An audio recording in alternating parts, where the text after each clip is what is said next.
Hello everyone, कैसे हैं आप लोग। Good evening. एक बार फिर से वेलकम है आपका टीच मी क्लाउड के यूट्यूब चैनल पे। I am Manjeet Rawat, your online instructor. Last session की बात करें एज्यूर एजी 104 के सीरीज में, तो हमने आई थिंक आपको लोड बैलेंसर की बेसिक इन्फॉर्मेशन प्रोवाइड की थी, like as a theoretical part कि एज्यूर पोर्टल के ऊपर कितने ऐसी सर्विसेज हैं, कितने ऐसे मेथड हैं जिनकी हेल्प से हम अपने इन्वायरमेंट के लोड को बैलेंस किया जा सकता है। तो उसमें हमने आपको डिस्क्राइब किया था, आई थिंक 4 डिफरेंट पार्ट हैं, 4 डिफरेंट सर्विसेज हैं जिनकी हेल्प से हम अपने एज्यूर के ऊपर जो सर्विसेज रन कर रहे हैं उनके लोड को बैलेंस किया जा सकता है। लाइक एज लोड बैलेंसर जो नॉर्मल है, एप्लीकेशन गेटवे दूसरा स्टेप है। तीसरे स्टेप की बात करें तो Azure traffic manager is also work like as a load balancer. अगर हम बात करें अपने एज्यूर फ्रंट डोर की, तो एज्यूर फ्रंट डोर भी हमारा काउंट किया जाएगा एज ए लोड बैलेंसर। तो बेसिकली थियोरेटिकल हमने कॉन्सेप्ट समझ लिया था, कोशिश की थी कि जो टास्क है इनका, जो एक्टिविटी है, जो प्री रिक्विजिट है, उनके बारे में हम ऑलरेडी डिस्कस कर चुके हैं। आप प्रीवियस वीडियो देख सकते हैं, चेक कर सकते हैं।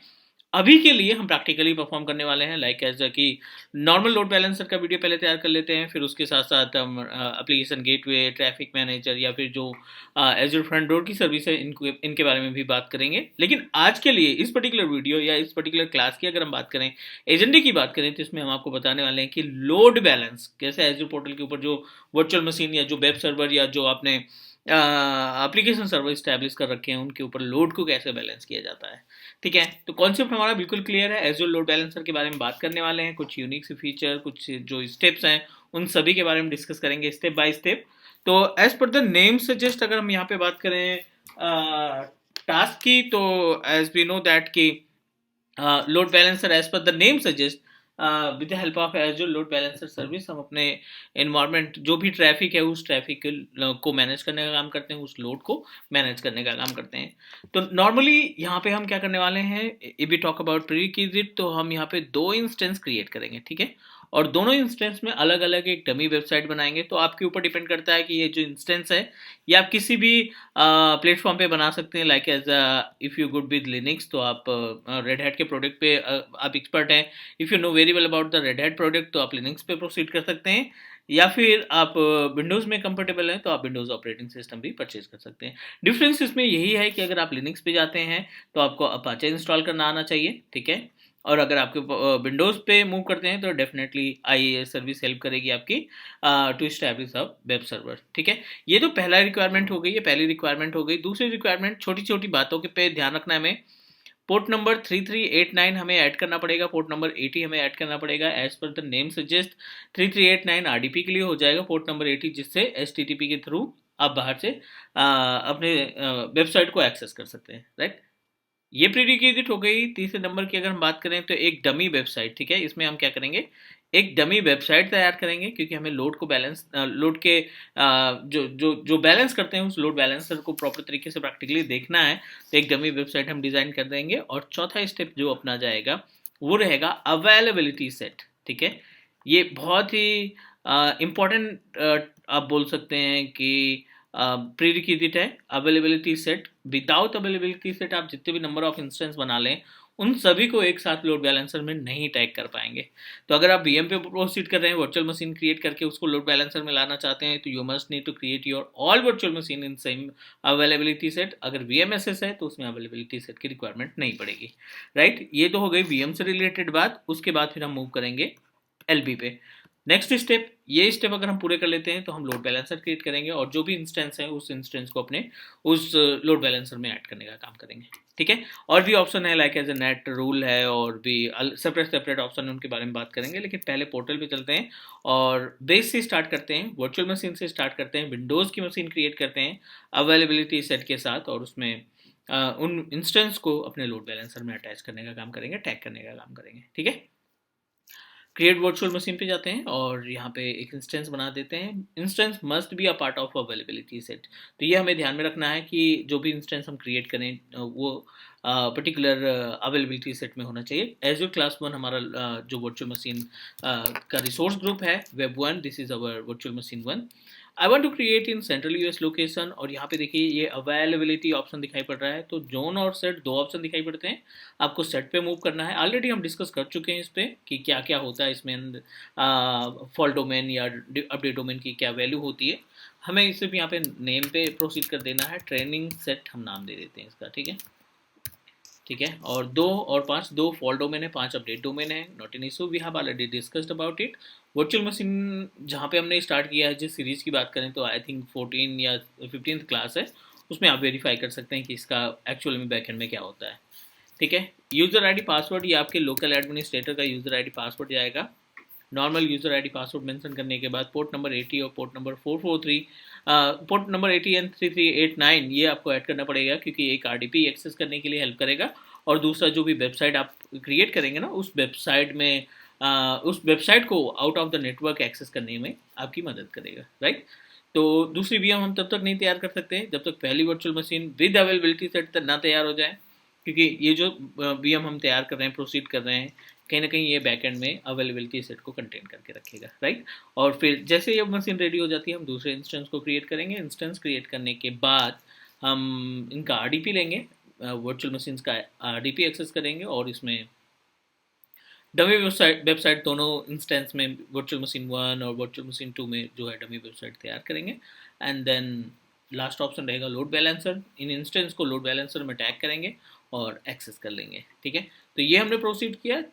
इट में भी टेक 3 to 4 मिनट टाइम। तो एक बार ये जैसे वीएम तैयार हो जाती है, हम उस पर प्रोसीड कर लेंगे, ठीक है। और मीनवाइल हम आपको दिखा देते हैं लास्ट वाला टॉपिक जो हमारा था, ताकि कन्फ्यूजन ना हो, क्योंकि जाहिर सी बात है अगर आप प्रिपरेशन कर रहे हैं, तैयारी कर रहे हैं एज एडमिनिस्ट्रेटर की, तो यू शुड नो अबाउट कि छोटी छोटी चीज़ें थ्योरेटिकल और प्रैक्टिकल दोनों आपका क्लियर होना चाहिए। मीन्स कॉन्सेप्ट जो रहेगा वो आपके क्वेश्चन समझने में आपकी हेल्प करेगा। और अगर हम बात करें प्रैक्टिकल की, तो practical you know that step अगर आपके पास रहेंगे तो डेफिनेटली आप चीज़ों को आसानी से और अच्छे तरीके से समझ पाएंगे। मैं आपको क्लास दिखा देता हूँ जिस क्लास में हमने लोड बैलेंसर बताया था ना। तो ये हमने वीडियोस पे क्लिक किया। वीडियोस पे क्लिक करने के बाद आप यहाँ पे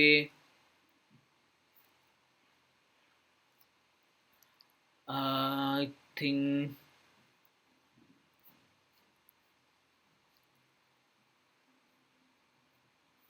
this one is the load balancer class. इस पे हमने लगभग बात की है लोड बैलेंसर के बारे में। Let me verify, sorry, this one is the load balancer application gateway. और ये आप देखिए, इसमें हमने थियोरेटिकल पार्ट बताया है, मीन्स एजू पोर्टल के ऊपर कौन कौन से लोड बैलेंसर सर्विसेज रहते हैं, इनके बारे में हमने आपको बताया, आप चेक कर लीजिएगा। और अभी जो हम वीडियो बना रहे हैं, ये जो वीडियो अपने पास है, इसमें हम आपको डिस्क्राइब कर रहे हैं क्या कि कैसे आप इम्प्लीमेंट करते हैं। एक एक लोड बैलेंसर के बारे में बात करेंगे प्रैक्टिकली, क्योंकि कॉन्सेप्ट हमने इस वीडियो में क्लियर कर ही लिया है। 13 मिनट समथिंग के आसपास वीडियो है, इसमें आपको पूरी इन्फॉर्मेशन मिल जाएगी कि लोड बैलेंसर क्या करता है, एप्लीकेशन गेटवे क्या करता है, जो ट्रैफिक मैनेजर किस तरीके से हमारी हेल्प करेगा, और एजूर फ्रंट डोर कब हम कॉन्फ़िगर करते हैं। तो ये सभी ऑप्शन हमने सभी डिटेल्स प्रॉपर तरीके से इस वीडियो में दे रखी है, तो आप एक बार गो थ्रू कर लीजिएगा।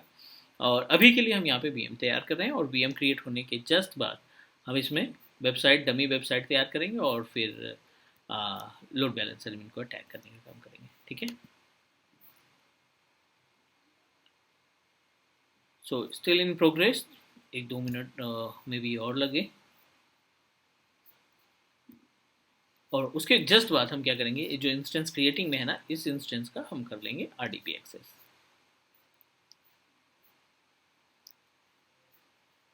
पब्लिक आईपी एड्रेस आ गई है। Let me connect with RDP tool. ये अपने पास आरडीपी टूल है, इसके ज़रिए आप एमएसटीएससी के थ्रू भी ये कनेक्ट कर सकते हैं, not an issue, both are equal. दोनों ही ऑप्शन हमें प्रोवाइड करेंगे, दोनों ही ऑप्शन हेल्प करेंगे to access the virtual machine. चलिए यहाँ पे हम इसको करते हैं edit, paste public IP address और कनेक्ट कराने का काम करते हैं। चलिए, our first virtual machine is ready to use. I'm just going to take the RDP। और मीनवाइल हमें 2 इंस्टेंस तैयार करने हैं ताकि क्लियर हो जाए, ठीक है। ये इंस्टेंस हमारा रेडी हो गया है क्योंकि हम आरडीपी एक्सेस कर पा रहे हैं, रनिंग आ रहा है। अब दूसरा इंस्टेंस भी तैयार कर लो यहीं पे, और फिर ताकि दोनों इंस्टेंस को जब हम ऐड करें ना, और जब लोड बैलेंसर के थ्रू एक्सेस करें, तो हमें पता चलना चाहिए कि हमारा जो डेटा है, हमारी जो वेबसाइट है, वो कौन से वेब सर्वर से आ रही है। चलिए, इसमें हमने मेंशन कर दिया वेब सर्वर 2, और central US is our location, Azure class. हाँ, अवेलेबिलिटी सेट जो अभी थोड़ी देर पहले आपने ट्रेनिंग सेट के नाम से बनाया था ना, वहाँ यहाँ पे देखो इसकी डिटेल आ गई। आप क्लिक करिए, सेम कॉन्फ़िगरेशन विंडोज़ का है आपका, और यहाँ पे यूज़र आईडी और पासवर्ड दीजिए। No need to do anything, 3389 के साथ साथ आप पोर्ट नंबर 80 भी ऐड कर दो, रिव्यू एंड क्रिएट कर दीजिए।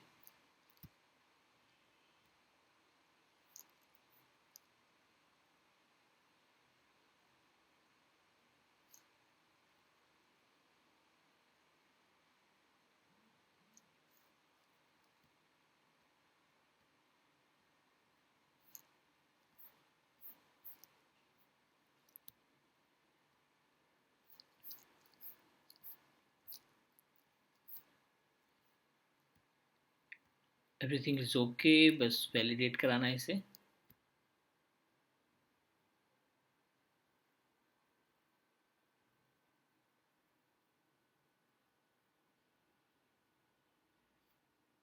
चलो वैलिडेशन पास्ट, इसको भी प्रोसीड कर देते हैं क्रिएट होने के लिए। क्रिएट, थोड़ा सा वेट कर लेते हैं दोनों इंस्टेंस हमारे रेडी हो जाए, फिर मीनवाइल हम इसको कॉन्फ़िगर करेंगे। Okay, my another virtual machine is also ready to use. एक बार इसका भी आरडीपी एक्सेस कर लेते हैं।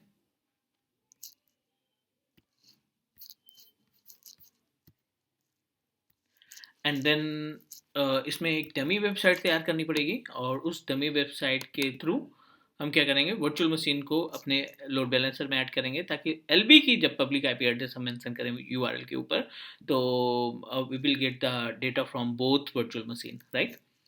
चलिए, तो ये अपने पास फर्स्ट वीएम है जो पहले हमने कनेक्ट किया था, and this one is new mean second virtual machine जो हमने क्रिएट की। सेम स्टेप है, IaaS सर्विस विंडोज़ है तो IaaS सर्विस आपको इंस्टॉल करनी पड़ेगी। तो add role and feature, because you know that IaaS service में GUI के थ्रू आप इंस्टॉल कर सकते हैं। ऐड रोल एंड फीचर्स पे जाइए, नेक्स्ट करिए, और यहाँ पे एक इन्फॉर्मेशन मिलेगी, एक रूल मिलेगा basically. It's a role, web server IaaS, इसको आप करिए install. Need to install on both virtual machine, right. हमने पहले इंस्टेंस वेब सर्वर 1 में इंस्टॉल किया, ये दूसरा वेब सर्वर है, इंस्टेंस 2 है, इसमें हम इंस्टॉल कर देते हैं। सेम प्रोसीजर यूज करना है हमें।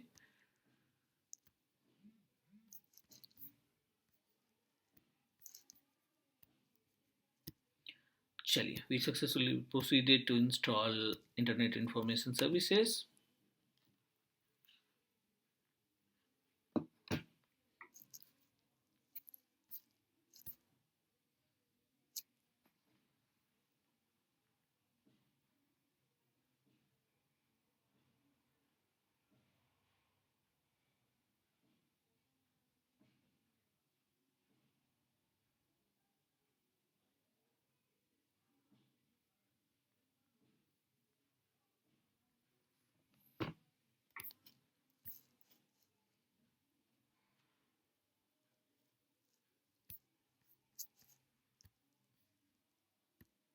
We successfully install IaaS service on both machine. तो नेक्स्ट क्या स्टेप में क्या करना है, we need to create a one dummy website. Web server 1 में एक डमी वेबसाइट, वेब सर्वर 2 में एक डमी वेबसाइट तैयार कर लेते हैं।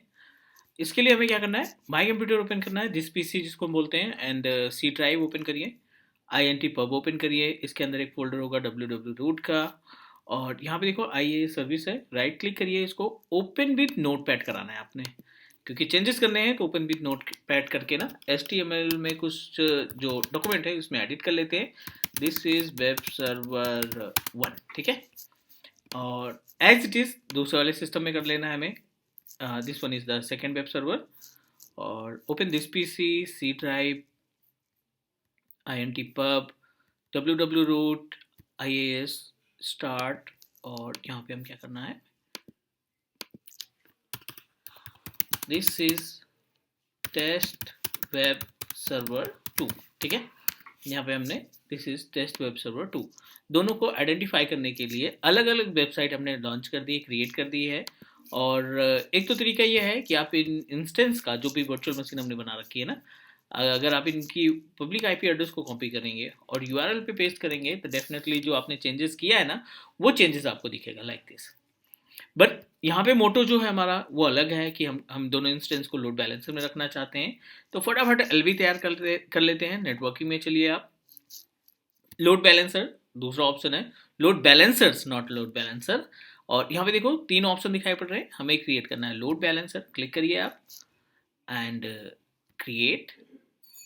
क्रिएट करने के बाद जो भी लोड बैलेंसर आप तैयार करेंगे, उसमें जो भी इंस्टेंस आपने क्रिएट किया उस इंस्टेंस को आप टैग कर देंगे, ठीक है। नेम दे देते हैं ट्रेनिंग LB, और सेंट्रल यूएस, यहाँ पे लोकेशन दो ऑप्शन दिखाई पड़ रहे हैं, स्टैंडर्ड एंड बेसिक।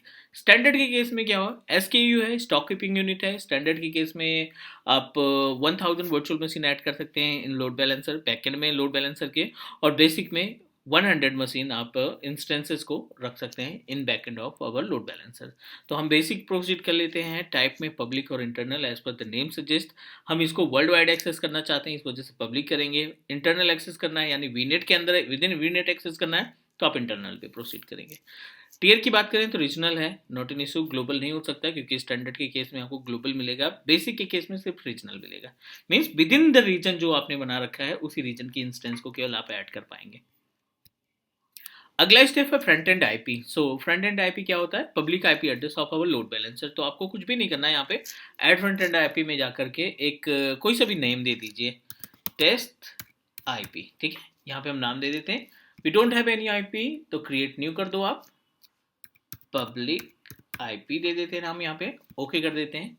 और यहाँ पे आईपी अपेयर तब होगी जब आप इंस्टेंस को ऐड करेंगे, उसके पहले यहाँ पे कोई आईपी नहीं मिलेगी। Click add. तो पहला स्टेप हमने फ्रंट एंड को फाइनल कर लिया। नेक्स्ट स्टेप में बैकएंड पूल, नाम से लग रहा है। बैकएंड पूल का मतलब है कि नंबर ऑफ इंस्टेंस जो आप ऐड करना चाहते हैं in backend of our load balancer, वो बैकएंड पूल से होगा। टेस्ट वर्चुअल नेटवर्क पे जाते हैं और यहाँ पे वर्चुअल मशीन पे जो भी इंस्टेंसेस हैं आप उन इंस्टेंस को यहाँ पे अटैच कर दीजिए।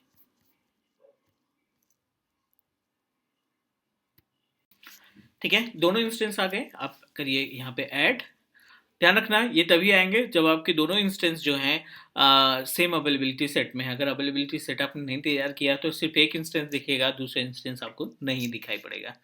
चलिए, इनबाउंड रूल, तो as per the name suggest inbound rule में हमें क्या करना है, इनबाउंड रूल में लोड बैलेंसिंग रूल हमें ऐड कर देना है। नेट रूल इसके बाद डिस्कस करेंगे क्योंकि वो एक सेपरेट टॉपिक है। नाम दे देते हैं। तो इनबाउंड रूल क्या है, बेसिकली जो आप इंस्टेंस बनाएंगे, जो इंस्टेंस आप लोड बैलेंसर के अंदर ऐड करेंगे ना, वो इंस्टेंस बेसिकली क्या करेगा, उन इंस्टेंस तक पहुंचने के लिए आपको पोर्ट असाइन करना पड़ेगा, जो आप मेंशन करेंगे पोर्ट नंबर 80। ठीक है, और you know that port number 80 की हेल्प से क्या होता है, पोर्ट नंबर 80 जो है HTTP प्रोटोकॉल को means you can say authorise करता है, ताकि बाहर के जो कैंडिडेट है, बाहर के जो जो कस्टमर हैं, वो आपकी वेबसाइट को आसानी से एक्सेस कर सके, राइट। तो जैसे 3389 इनबाउंड में आप कॉन्फ़िगर करते हैं, HTTP आप इनबाउंड में कॉन्फ़िगर करते हैं, उसी तरीके से यहाँ पे इनबाउंड आपको कॉन्फ़िगर करना पड़ेगा ताकि बाहर के जो रिक्वेस्ट है वो आप तक पहुँच सके, आपके इंस्टेंस तक पहुँच सके। आउटबाउंड हमें नहीं कॉन्फ़िगर करना है, ठीक है, because we don't want to access anything from our load balancer. वो सेपरेट पार्ट है, लोड बैलेंसर में नेट के थ्रू हम नेट के टाइम पे डिस्कस करेंगे। अभी आप सिंपल सा रिव्यू और क्रिएट कर देते हैं यहाँ पे। ठीक है, वैलिडेट करेगा, थोड़ा सा टाइम लगेगा, 2 से 3 मिनट का टाइम, और उसके बाद फिर हम अपने इस लोड बैलेंसर के पब्लिक आईपी एड्रेस के जरिए जो भी इंस्टेंस हमने बैकेंड में तैयार कर रखा है, उन इंस्टेंस का RDP एक्सेस करने का काम करेंगे। तो थोड़ा सा वेट कर लेते हैं यहाँ पे, और जैसे हमारा इंस्टेंस रेडी होता है, सॉरी लोड बैलेंसर रेडी होता है, उस लोड बैलेंसर के पब्लिक आईपी एड्रेस के थ्रू हम एक्सेस करने का काम करेंगे।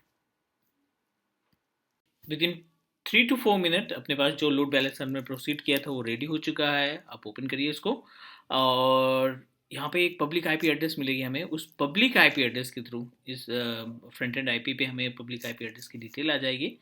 आप इस पब्लिक आईपी एड्रेस को कॉपी करिए, कॉपी करने के बाद किसी भी ब्राउज़र पे इसको पेस्ट कर देते हैं, राइट। और यहाँ पे हमें जो वेबसाइट जो हमने वर्चुअल मशीन में तैयार की थी, वो दोनों वेबसाइट हमें एक ही पब्लिक आईपी एड्रेस से मिलनी चाहिए। अभी आप देखिए डेटा कहाँ से आ रहा है, दिस इज वेब सर्वर 1, ठीक है। अगर हम इसको बहुत ज़्यादा लोड देते हैं, बिकॉज यू नो दैट कि अब इंस्टेंस हमने 4 GB की रैम का लगा रखे हैं, 2 कोर की CPU लगा रखे हैं, तो डेफिनेटली कहीं ना कहीं हमें बल्क में इसके ऊपर प्रेशर देना पड़ेगा, बल्क में रिक्वेस्ट देनी पड़ेगी, तब ये हमें वेब सर्वर 2 की भी डेटा को दिखाएगा। चलिए एक बार ट्राई कर लेते हैं। दूसरे ब्राउज़र पे देखो वेब सर्वर 2 आ रहा है, गूगल क्रोम पे हमने वेब सर्वर 1। आईपी एड्रेस की बात करें तो सेम आईपी एड्रेस है, 1389.225 और 194, 1389.225 194, ठीक है। अब देखिए दोनों केस में पब्लिक आईपी एड्रेस तो सेम ही है, बट वेबसाइट जो है अलग अलग आ रही है। क्वेश्चन ये बनता है कि एल्गोरिथम क्या यूज होता है, लाइक यू नो दैट कि राउंड रोबिन यूज हो रहा है, एक्टिव पैसिव यूज हो रहा है, ठीक है ना, एक्टिव एक्टिव यूज हो रहा है। तो ये जो इन्फॉर्मेशन है नॉर्मल लोड बैलेंसर में हमें इन्फॉर्मेशन नहीं मिलेगी। हाँ, एजूर ट्रैफिक मैनेजर में ये सारी चीज़ें आप अपने हिसाब से मैनेज कर सकते हैं, एज पर योर रिक्वायरमेंट आप अपने हिसाब से चीज़ों को मैनेज कर सकते हैं, बट यहाँ लोड बैलेंसर में नहीं। तो उम्मीद है ये सभी स्टेप आपको प्रॉपर तरीके से समझ में आ गए होंगे, ठीक है। तो आप ट्राई करिए, सेम प्रोसीजर देखिए, हल्की हल्की वीडियो और अपना तो कुछ कुछ स्टेप आप वीडियो चेक करिए, फिर अपना पोर्टल ओपन करिए, सेम प्रोसीजर का इस्तेमाल करके आप इम्प्लीमेंट करिए। तो जाहिर सी बात है ये आपको रिजल्ट मिलेगा। आज के लिए इतना ही, नेक्स्ट मिलते हैं अगली वीडियो में और डिस्कस करते हैं मोर अबाउट एज्योर सर्विसेज। और guys please subscribe my channel because you know that teach me cloud एक सिंगल यूट्यूब चैनल है जो आपको 100% लाइव प्रैक्टिकल देता है बिना किसी स्टेप को स्किप किए हुए। थियोरेटिकल प्लस प्रैक्टिकल का ग्रेट कॉम्बिनेशन है। और आप अपना फीडबैक जरूर दीजिए वीडियो से related. Take care, bye bye.